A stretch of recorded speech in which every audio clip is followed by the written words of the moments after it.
Hey guys, weekend review here for Cox Plate weekend. Obviously a big weekend racing. We had the Manikato Stakes on Friday night at the Valley, and then the Cox Plate day on Saturday. So a bit of racing at Randwick as well. So what I'll try and do is I'm going to do, I didn't do a review last week. I just felt like I did one, but I didn't think the content was that great. But with so much racing that happened yesterday and Friday, I felt as though there's plenty of horses to follow, especially going into Cup week, which starts on Saturday with Derby Day. There's definitely a few things I wanted to discuss. So I'll just bring up Friday night's racing. So I'm not going to go through every single race. Obviously it's a lot of racing over 3 cards. First race of note on Friday night was race 4 over 1,000 metres. I did have my money invested into Moonee, who was disappointing, as we saw over the weekend. With Moonee Valley, I'm not going to sort of go on about bias, but I think you're a bit out of touch if you don't think that getting to the rails on the lead was a disadvantage. Obviously not every leader won, but I think if you're well enough credentialed and you found yourself with an uncontested lead on the rail and obviously a reasonable tempo, you were super hard to run down, and we saw that over the weekend at Moonee Valley. So there were some races where the pace was a bit nuts. I think it was in the Crystal Mile, Religify and Burning Front just bit each other's heads off, and it just set up for something at the back. It wasn't impossible to win from back there, but you know, it wasn't a horrible track. Obviously it wasn't leader all day or over both days, but you should be advantaged by being an on-pace runner. But you had to be exceptional. You had to have a very quick tempo to run on from the back of the field. So that's just the first thing to note. So we saw in race 4, we saw that happen with Sam's Image finding the lead. It wasn't a top credentialed runner, but obviously he showed some ability and kicked clear and won. Moonee, the reason I backed Moonee was I thought, you know, suited to Moonee Valley, back to 3-year-old grade, wasn't able to lead from barrier 9. So I'm not going to, you know, blame Mark Zara for that. He was a bit of a victim of circumstances, didn't have the early toe to get across. Elected to take a sit, still had every chance, wasn't good enough. Nature Strip, Smart Coupe, definite horses to follow going forward. If you look at Smart Coupe, his first preparation, it was 1100, 1200, won at both distances, and now first up here was over 1,000. So you could argue that the 1,000 was too short for Smart Coupe. And out of Smart Missile, we've seen some Smart Missiles get over 1,600, even over 2,000 metres, depending on the dam of the horse. So definite improver up to 1,200 metres. And Nature Strip as well. Nature Strip out of Nakoni, which is a speed sire, but Nature Strip did cover ground and sort of come around. It was probably the run of the race, but I think Smart Coupe is one I'm definitely confident will improve going forward up in trip. And I think Medina, I think you've just got to probably put a pen through her. You know, there's a lot of young horses coming through the grades, a lot more upside than Medina. She's pretty well exposed. Her best run, she's always run very well fresh, so maybe, you know, fresh again, she could run a decent race, especially at a long price. But, you know, no more shorts for me anyway with Medina. So we'll keep going through the Moonee Valley card on Friday night. So skip race 5, nothing too much to talk about there. Race 6, so the mare's race for Leica, great ride. Well, not so much a great ride. I think people get carried away with great rides. You know, if you save ground on the inside, if you're coming from second last, third last, and you're just sitting there on the rails, it is a good ride once it pans out. Of course, it looks great when a horse cuts through the field and wins, but how often is that a bad ride when they run up arses, you know? I think sometimes what we class as a great ride is something that looks visually spectacular, but, you know, a lot of the time, the ride on Falaika, not that he could have done much different. I'm just saying, you know, take it. I'm not sure Oliver deserves too much credit there. He couldn't have done much more, and just things panned out for him. You know, the circumstances permitted horses come off the rail. The leader kicked, which gave him that passage through, and it worked out perfect. But all on as a horse who's won 3 in a row now, it's probably obvious, and sometimes we look away from the obvious for something to beat the horse that's the obvious top selection. So all honours for Leica. Token of Love was that horse. You know, probably performed above what its form suggested, but did find the lead on the rails, and was no question of the distance, which ensured it kicked and was hard to run down. Sebring Dream, I'm happy to pen Sebring Dream this preparation. Maybe back to 1,600, but if it doesn't run 2,000, it just wasn't up to it. I just had every chance. You know, sat box seated and was beaten 4.7 lengths, so just wasn't good enough.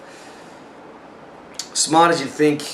Even when it runs well, it's a cat. It's one race from about 18 starts now, and it was beaten a long way on Friday night, so you can put a pen through that. Pygmy, History Repeats. History Repeats you probably forgive a little bit, because History Repeats is an on-pace runner.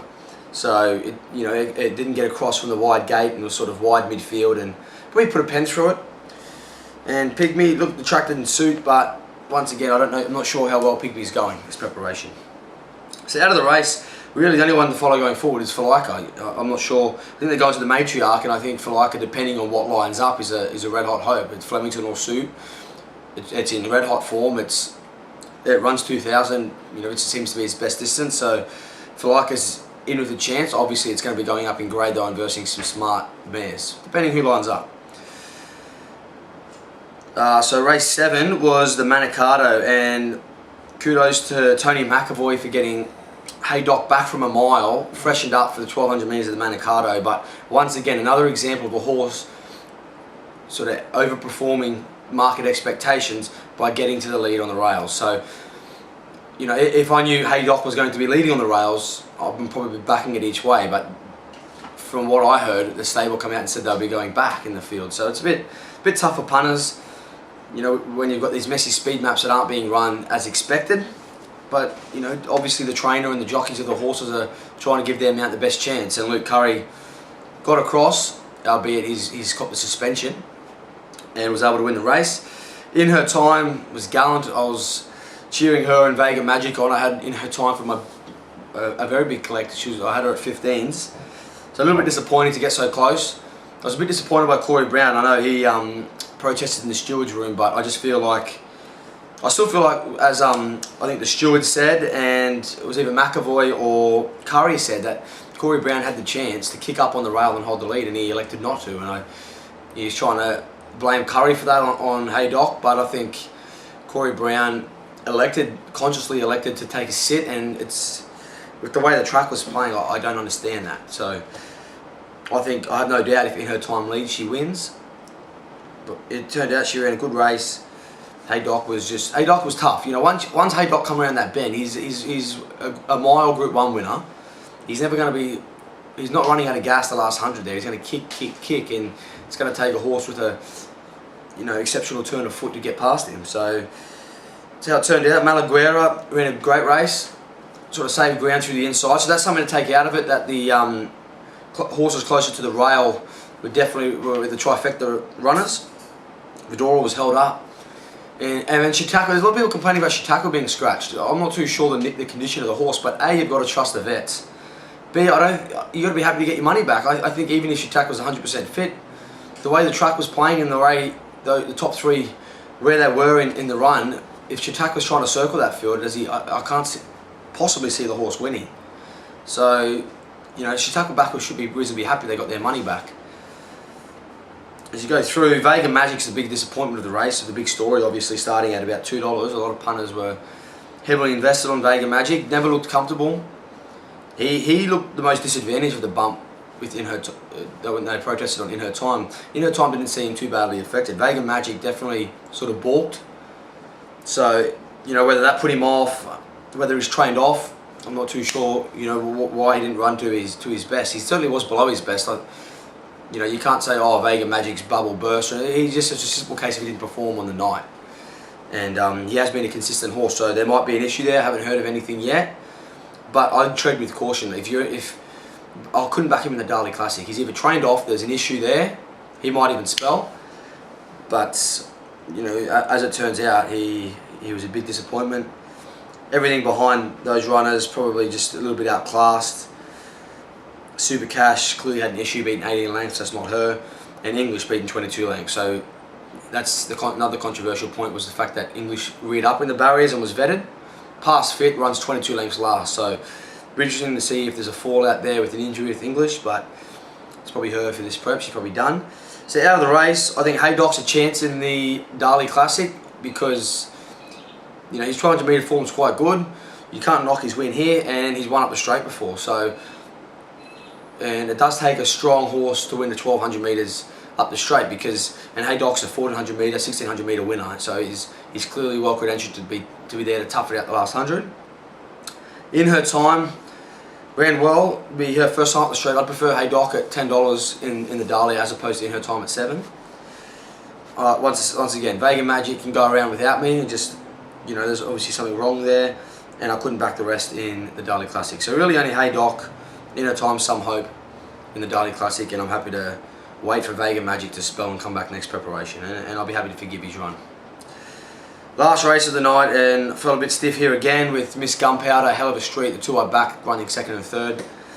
Miss Gunpowder wasn't able to get across. We got 3 wide, no cover. The men's run, up on pace, looked the winner, just sort of petered out that last 100, which he was entitled to do. Hell of a street, every chance outside the leader, but suspense once again. Rails in run, in the lead. It was in the market, but you know, I think if you swap the runs, if Miss Gunpowder leads on the rails, or Hell of a Street does, well, they win the race. So, but they all ran well, the top 3. Rudiger ran well. Bassett was held up, so you know he probably ran an improved race. Look, out of the race, I'm happy to probably follow Miss Gunpowder. I think next start should be 3rd up, and hopefully she can finally draw a gate. First 2 runs this prep, she's drawn wide gate. So Miss Gunpowder, I want to follow out of it. And then the others, I've got no knock on the others, but Miss Gunpowder is the one that I definitely want to be with next start. So that's Moonee Valley on Friday. We'll go to Randwick. We'll go to Randwick next on Saturday. So the track was soft at Randwick. Nothing stands out as a good horse in race 1. Obviously the winner, Warranty's lightly raced out of the Snowden yard, so potentially follow it next start, but I think it was a pretty weak race. Race 2, I Am Serious, ran quite well, started favourite and got the job done. I think Just Dreaming is one I want to follow. I backed it again, so another second for me. It was only beaten less than a length, had top weight. And I just think with Just Dreaming, it was just the fitness the last 100. You know, 1200 up to 1500 second up was a big step up in distance. And 1500 is her best trip. You know, soft track suited, so she had conditions to suit, but I just think second up, she was a run short, you know, and I think 3rd up at 1500 again, I think she's going to be mighty hard to beat, and I want to be on. Dagny, that's as good as she's got. Awake was a little bit disappointing, and Pumpkin Pie, I mean, pennant for the rest of her preparation. So we'll keep going through, and I'll just touch on race 3 because I backed another second here. I thought so. I mean, how did this thing not win the race? You know, it ran like a cat. You know, it is out of cat's pajamas. So, but this loomed up. You know, hadn't been pushed out yet. Thought it was going to win by 3. This horse is coming back from 1200 metre races to 1000. To think it wouldn't be strong in the last 100 and sort of kick away from Pick or Folly. I'm still, you know, when I'm talking about it now, I'm still in a bit of frustration that it couldn't win the race. It was there to win. Tactical Advantage, beaten 3.5 lengths, loomed into it. You know, I thought it was an okay run, but certainly sometimes these 4-year-olds come back and you got that slight suspicion they showed ability as a 3-year-old. There's a potential that they can improve and become a very good 4-year-old. Didn't quite see it there with Tactical Advantage, but you know, soft track, top weight, he can potentially improve next start. So out of the race, don't really want to follow anything there. You know, I think a few of them are decent horses. Nick Tock can be forgiven on the soft track. I was against the form out of the Grand Condor race, and it turned out, you know, Machine Gun Jubs was no good. I think Ozark, from memory, come out of that Grand Condor race too. Ran 4th, but never a hope. The Quinella at the clear out, so I think I thought so was the best horse in the race, just doesn't want to win. Race 4 Highway, not interested in reviewing that. We'll go to race 5. Patches of Time, good horse. Got past the favourite in Stonebrook. I didn't have a bet in this race, so I sort of missed it. I was catching up the mate. So, but High Miss would have been my play each way. He's on 3rd. You know, hard horse to cat. So out of this race, I think Passage of Time can be followed going forward. It's lightly raced, only 4 years old. It's probably run a PB here to beat Stonebrook. So you can follow Passage of Time in a similar kind of race. Stonebrook was back to 1400. You know, maybe up to 1600 next start. I think with Stonebrook though, I think it was always too short. You know, you've got to look. So this is something to learn as well. If you did back Stonebrook, it was 4 from 4, so it was undefeated coming into this, but it's coming from Canterbury runs. So it's won its last 2 at Canterbury, and it comes to Randwick here. Big difference. So it's a simple transfer of track, and we're going to talk about that with Moonee Valley going forward to Flemington this weekend. So, you know, Canterbury's such a tight track. You know, if you're leading, it's hard to chase you down sometimes. And Randwick's a longer straight, completely different different track, and he got run down this time round. So that's something to be aware of. And it's the same at Moonee Valley. Sometimes the profile of horse you're trying to back at Moonee Valley is completely different to the type of horse you want to back at Flemington. Opposite ends of the spectrum. Moonee Valley is such a short straight, tight turning track. Flemington, such a long straight. So you're probably going to see that from the Moonee Valley races going into the Flemington Carnival, that there's some probably turnarounds in form. So Stonebrook wasn't disgraced. And that's about it, nothing else to really talk about. Polaris Jack was pretty disappointing, but I'm not sure what to make of him. Race 6. 2XS, the runner-up, just didn't run 1200. I think loomed up, showed a nice turn of foot. Petered out that last 50 metres, and first hand was there to get the chocolates. Chalk ran honestly. Zumbalina, I was with Zumbalina. Maybe she hasn't got a very good wet track record. I'm not too sure what to make of her run. I was a big fan of this mare, but maybe she hasn't got the ability I thought she was. She ran okay, but this is probably her level, to be honest. Her form's reasonably well exposed now. Redouble obviously had a problem. Out of the race, I think you can follow first hand in a similar race. It was only second up there. The Hawk stable have a bit of an opinion of the horse, and that's about it. Race 7. Obviously the Quinella cleared out, so Caravali, nice win. Not much else to talk about here either. Zorkany was disappointing. Was drifter, market probably new there. Nothing really to follow the race. I don't think there's a whole heap of ability there. Race 8, so this was not a bad result, could have been a better result. I was on a Black Supply and Demand, so I mentioned that in the preview show on Thursday. I got on at $11. I think it's a classy horse, and top weight here over 1400, which is well short of its best distance. First up, flash home to come second behind the stablemate. So I think gave it 9 kilos too. So I think Supply and Demand is a huge follow, probably the follow out of the Randwick meet. I've heard they might be targeting the Railway and the Kingston Town in Western Australia with Supply and Demand, and I think he's up to those races. I just think maybe they're a bit too short for him. I'm not sure. It depends who goes there, but his best distance is probably going to be 2,000 metres. So, but we'll wait and see. But I'm happy to follow Supply and Demand, and I'm really keen to see where he goes next. Supplush actually stuck on quite well, considering it never got to the lead. Out of the race. Man of his word, if he goes back to Brisbane and finds 1,600 metres, I'd be keen to back him. That's about it. Kaepernick disappointing in takedown. Tail off last, hates a soft track, and probably cooked as well. So definitely Supply and Demand following out of the race, and Man of his word will only be fourth up next up, maybe up to 1,600 metres back to Brisbane. I think it'll be hard to beat. And the last of the day, Interlocutors, obviously a very good horse. Started $1.80, no, $1.75. You know, no spoils with the price, but got the job done. Stepped up in class again, so he'll probably go to 2,000 metres next. I'm not sure what their plan is, whether they'll take him to Flemington or not. Still got to step up through the grades, but he's still very likely to race with a lot of upside. Black and Gold ran great for a horse who doesn't like a softer track. He hit the line very well, was taking ground off Interlocutor. Follow him next start on a dry track. That's about it. I think the rest were beaten reasonably comfortable. You know, half of them are halfway through their preps with very little upside.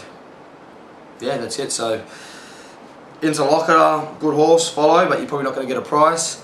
And Black on Gold up to 2,000 metres next start is if he finds the right race, will probably be a bet. So that's Randwick, and now we'll go to the Saturday Cox Plate day at Moonee Valley. So we'll go through that. So race 1, we had Setsuna, the Waterhouse and Bot filly, come out and win. Good win, covered ground, which is not easy to do, as I said earlier, at Moonee Valley. So she can be followed going forward. Bionix was a good race on debut. You could follow that. I think you can forgive Joel, the Hazen Dabney runner. That's where my money was, but just got into a really tricky spot. Didn't look comfortable at Moonee Valley. Big horse, but sort of picked up and hit the line quite well. It's out of Schnitzel, it's expensive baby, and half to Amicus as well, who turned out to be a good 1,600 metre mare. So I think Joel at 1,200 on a bigger track can be a handy horse. Farrow pulled up lame, so there was a big tip around for Farrow, paraded well. You can forgive Farrow, I think, because they pulled up lame. I think you that might turn out to be a handy horse in time. Race 2, All Honours Gun Case, like Satsuna, covered ground and gave them weight. So I was with Danuki each way, worked out to be quite good at a nice price, came second. Disappointed he didn't lead, but he ran reasonably well, even if he didn't lead. So not a bad play there. Batter Hoss was unlucky, got too far back, flashed home. 9.55 might be on the short side for him, but you can definitely follow him going forward next start, especially back up to like an 1100 or something. That's about it. Rock and Gold's going well. Survival was disappointing. So out of the race, Gun Case, you can follow it next start. It's been up a while, but Darren Weir can keep him going, so no reason why he can't run well again. Danuki ran well, but not sure how good if he's in the league of the first and third horses, and I think Batter Horse is a good horse to follow next start. Race 3, Eptimum found the lead on the rails. It kicked clear and was too good. Had a lot of upside, won 3 in a row now, and runs in the Coolmore this weekend. I've read from Andrew Bensley today. So we'll be up against it. I can't back it because you're going from a horse who, look on face value, is won easy.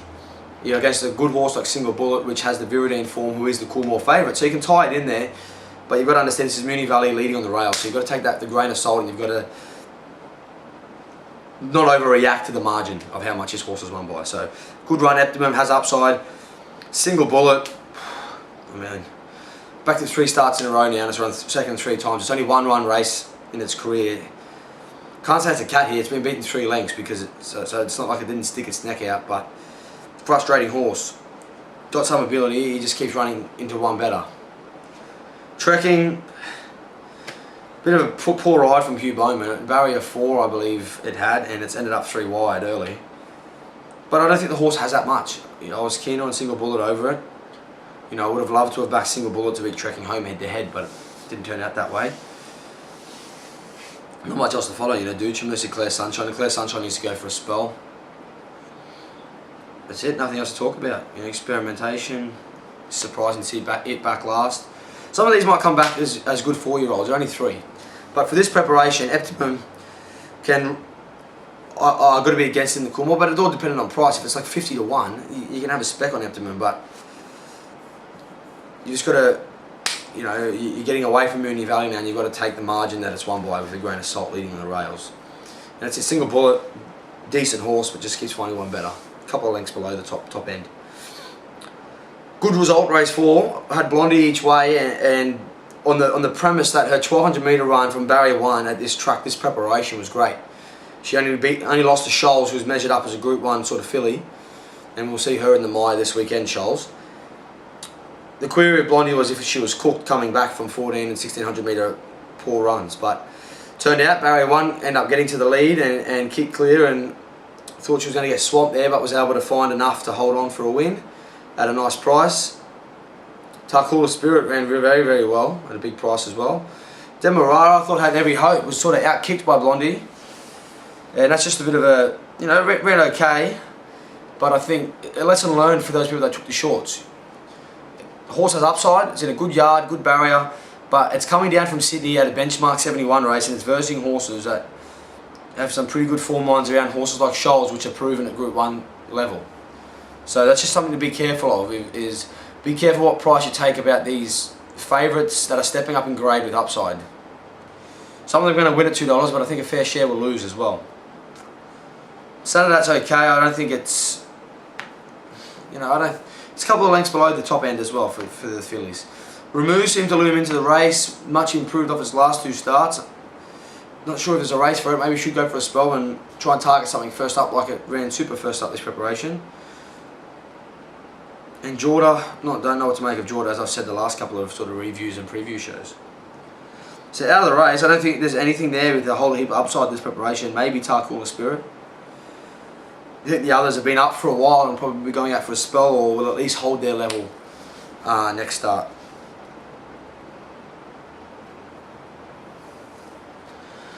Race 5, Louboutin, another leader. Got to the lead and had reasonably strong Sydney form. He's won this pretty comfortably in the end, so well done to those who found Louboutin. Savapinski, the other on-pace runner, comes second. Invincibella drifted from the 260 opening quite, probably started, you know, was big unders there. Coming down from Sydney, no gauge on how strong her form runs were for a race like this. Moonee Valley first time as well, so sort of got out to a right price. I think she got out to about $4. Ran okay, probably had every hope, and the rest have been beaten a fair way. Oregon's Day never got on the track. Funny horse, Oregon's Day. I think she's the type of horse that needs a bit of cover. It needs circumstances there to run well, but forgive to a certain extent. And that's about it. So not sure where Liberton goes next. Once again, with these leaders that are kicking on the rails, take their runs with and tread with a bit of caution. Race 6, Big Duke held up here. Look, was disappointing. He didn't seem to be throttled the whole straight. This thing was a stop-start race. Tempo didn't suit. He got stuck in behind. The type of horse who needs to sort of build and wind into his races and wasn't able to do that. So going forward to a Melbourne Cup, I'm happy to forgive this run, but you've got to remember this run's against Who Shot the Barman, Libra and Sis Montaigne. It's versing some better, lot better horses in the Melbourne Cup, so probably doesn't have much of a winning hope, but hopefully he can run well, because I'm on at each way at $41, so hopefully he can take his place in the Cup and run well.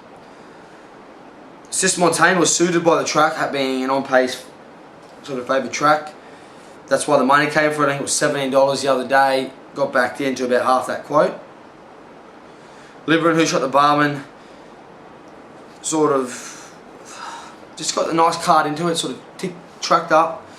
Both big form turnarounds with their last start run. So last start, Who Shot the Barman and Libra were beaten by Sis Montaigne and Big Duke.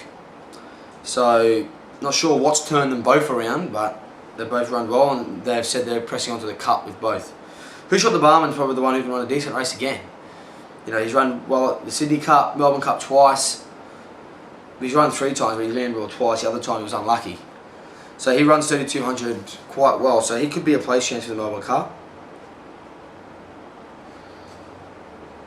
Not much else to say in the race. All was disappointing, but was ridden upside down up on pace. So maybe didn't handle the valley. I'm not too sure, but it was a bit disappointing. That's about it for that race. Alright, a couple of races left. So we've got race 7. Not sure how strong this fillies race was. I was with Speedway. I was terribly ridden by McAvoy, to be honest. Barrier 1, I wanted her to be nice and handy, but got shuffled back and just had no hope at the turn. The horse hadn't even been asked for an effort, but had no hope anyway. So I think it was a poor ride, maybe a victim of circumstances. Touch of Mink ran very well, loomed into it. I'll Have a Bit ran very well, and Banish. You know, they swooped in this race, so you know, it was a good win. But once again, with these fillies, I'm not sure if you can follow any of them going forward. I don't know where any of their targets are. Minfer was the one who's disappointing leading. You know, definitely won't be going to an Oaks now, Minfer, I wouldn't think. That's about it. Nothing else to really say about the race. I think, you know, a few of these are reasonably deep into their preparations and don't have a whole heap of upside this prep. Once again, because they're 3, next preparation they can come back some nice horses. Race 8, Crystal Mile, and I thought Lucky Hustler was cooked. I put my hand in the air and said that I was against him. But he just had the perfect trail here, the perfect tempo set up for him, and won by 3 lengths. Great run by Lucky Hustler, sort of returned back to his best form, and we know his best form is very good. Religify actually did quite well to tack on for second. It went hammer and tong with Burning Front. We can see where Burning Front finished 5.8 lengths away, so Religify to finish nearly 3 lengths in front of it has toughed it out really well, and that's actually the follow out of the race. Lucky Hustler's the follow, wins by 3 lengths, but you know, everyone's going to follow Lucky Hustler and he's going to come up short next start. Religify is going to be seen as a horse that got beaten by 3 lengths, but you've got to be taking into account the tempo that it went at. It went at a breakneck speed, and back, you know, getting an uncontested lead next start, it'd be mighty hard to beat. It's somewhat okay, sample position okay, Burning Front disappointing. I think Windspell beating 6 lengths doesn't read well, but I'm not sure if Windspell's running in the Cantala or any of the mile races at Flemington over the Carnival. But I think back at Windspell's a Flemington horse. We saw him come second behind. Can't remember the horse it lost to now, but it ran very well at Flemington. It has time to wind into its races, so it wasn't suited by the track. So you can forgive Windspell back to Flemington, and you can find Religify again next start. So they're the 2 other races that I want to follow. We'll go to the Cox Plate, and You know, Winks 3 Cox Plates in a row, so that's a huge feat. You know, it's an equal record with Kingston Town. But I want to just say, how well did Humidor run? That's a story for me, because Winks is a formality going into the race. You know, Winks is winning by how far, and she's only beaten Humidor by 0.4 of a length. So you've got to give Humidor and Darren Weir and his team, you know, big credit. It's a great ride by Blake Shin. If you watch the ride in Humidor again, it was wonderful. Last out of the gates, slid up the inside, saved ground, cut through the field, then identified that Winks, you know, get on the Winks' back, actually sort of come up to them on the turn. Great ride. And he's a great horse. Humidor, for me, it was just cemented on Saturday. He's the second best horse in the country if he gets it all right. The thing is with him, he's a bit of a nutcase.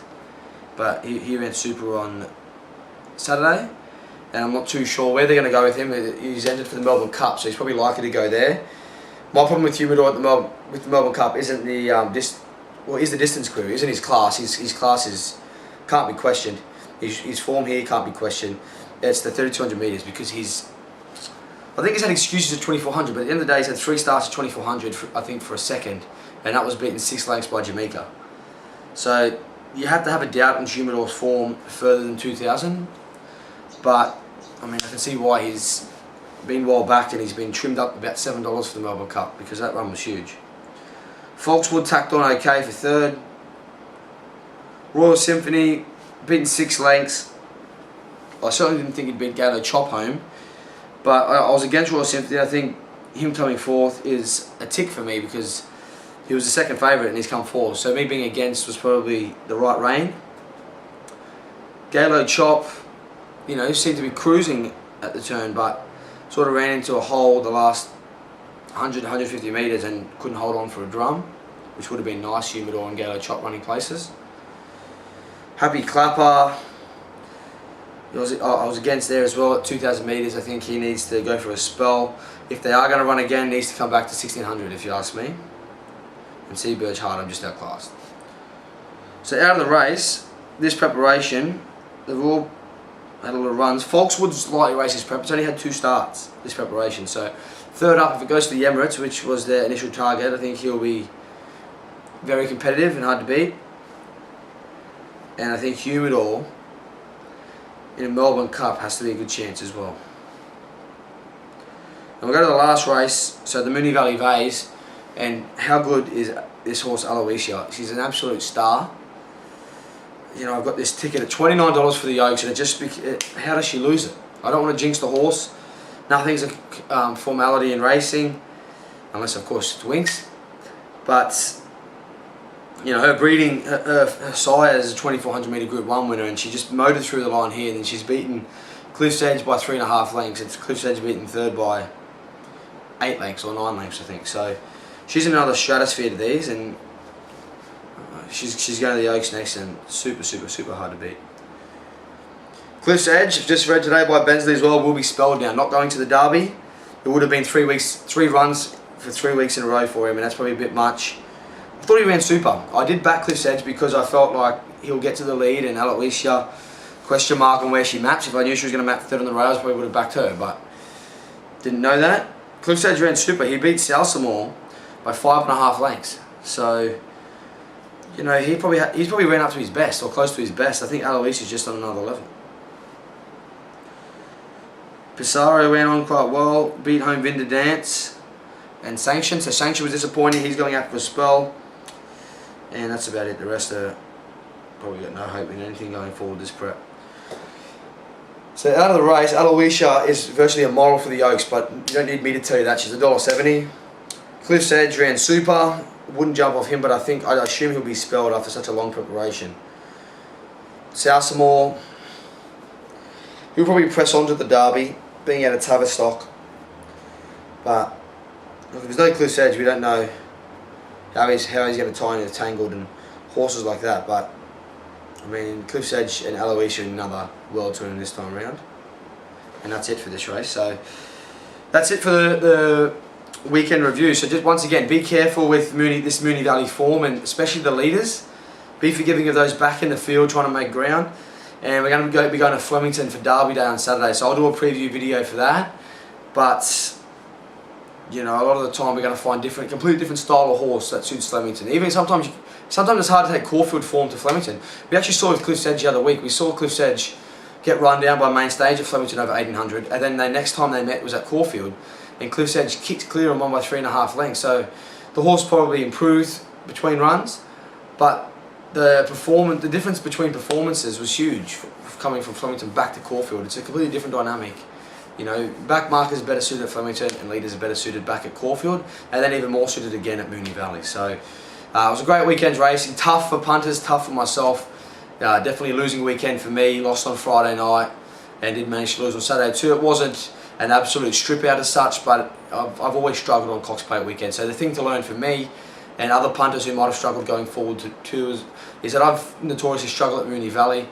I often find myself doing the form and trying to find the horse that's going to be leading on the rails, and that already is a problem, as opposed to trying to find the horse that profiles best for a race.